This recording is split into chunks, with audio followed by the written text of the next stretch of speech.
இங்க ஒரு காரியம் சொல்லுகிறார். தாவீது கிருபையோடு தேவனிடத்தில், இந்த பரிசை என்ன பண்றான்? கிருபையோடு போகல.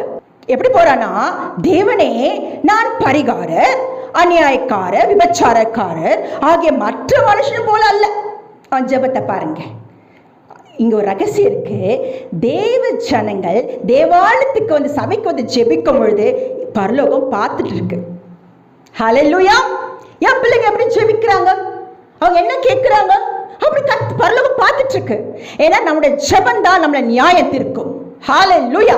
ஒவ்வொரு மனுஷனோட தலைமையில நியாய தீர்ப்பு இருக்குங்க. அப்ப வாயத்தான் என்ன கேட்கிறான் அப்படின்னு கர்த்தர் பார்க்கிறார். ஹல்லேலூயா. இவன் நின்று சொல்றான், மற்ற மனுஷனை போல இல்லை, இந்த ஆயக்காரனை போலவும் இல்லை. அதற்காக உமக்கு ஸ்தோத்திரம். பாருங்க, கூட வந்தவனை குறை சொல்றான். வந்தது ஜெபிக்க, பேசுறது குறை. இவனை போல அவன் தன்னை நீதிமானாய் காட்டுகிறான்.